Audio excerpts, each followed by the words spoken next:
Hello everyone, magandang umaga po sa inyo lahat. Natatandaan niyo ba to?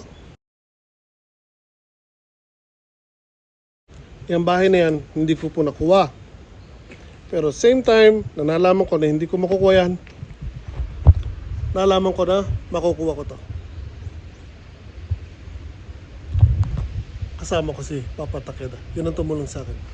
So, 300 square meters po to, bahay at lupa.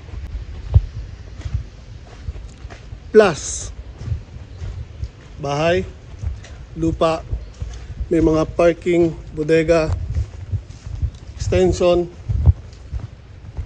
plus 300 square meters na atake or garden.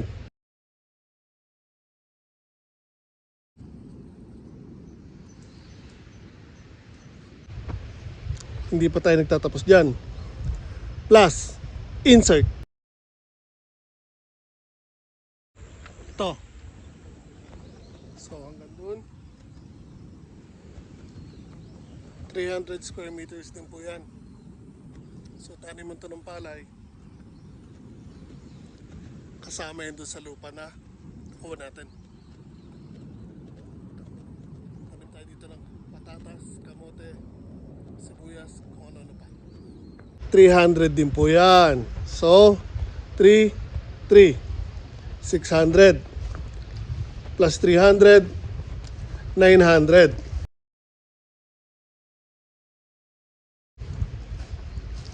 Hindi na masama, di ba? So, kapalit ng 2,000 square meters na house and lot na hindi ko nakuha,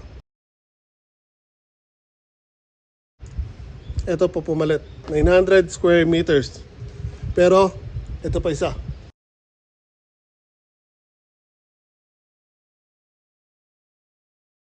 Another 300 po yan. So, make, tawag yan o make.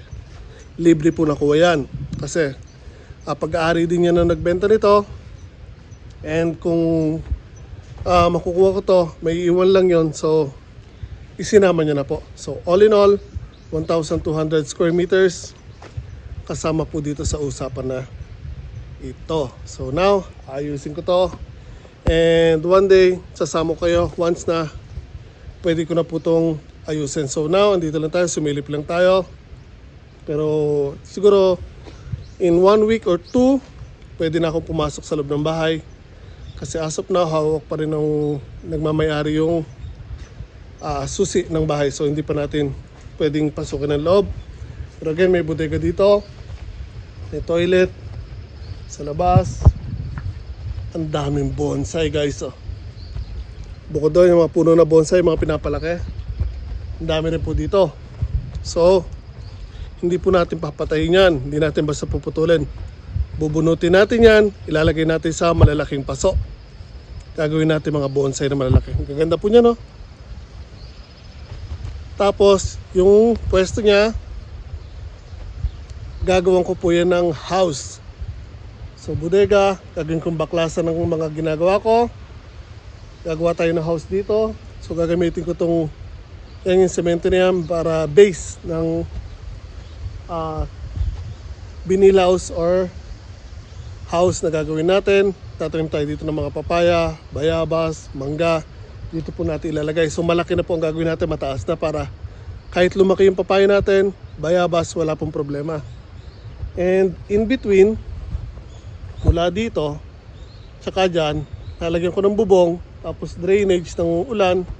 Maglalagay po ako ng wood stove para yung wood stove magpapainit sa greenhouse and dito sa bodega na gagamitin natin para isang painitan lang pag winter pareho niyang mapapainitan. So abangan niyo po yan sa mga future plans po natin. Hello guys, so ito ang magiging eksena tuwing umaga pagkagising. Ayan, napatakan na po ng ulan ang camera ko.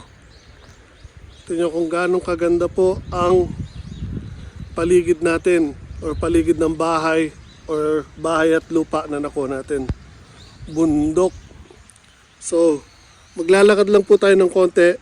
May ilog po dyan. So, in the near future, ibablog natin yan. Abangan nyo guys ha. Ito na po. dito na po natin uumpisa ng future farm natin. So again, ito bodega, may kwarto sa taas. Bodega, future na house natin. Bang nyo to guys. So again, everything happens for a reason, di ba? So hindi mo natin nakuha yung isang malaking bahay, may kapalit po agad. So again, nung nalaman ko na hindi ko makukuha yun, same day, nalaman ko na makukuha ko ito. Paano nangyari yun? Hinahabol ko yung bahay, tapos hinahabol ko nito. Yes. Kasi pag nag-ikot ako, hindi lang isang bahay ang hinahanap ko. Marami po tayong hinahanap. So, meron man tayong hindi makuha, at least meron pa tayong ibang nakaabang, di ba? So, hindi ko na masyadong papahabain ito guys. Update ko lang kayo. Abangan nyo mga future projects natin dito. Ingat po tayo lahat palagi.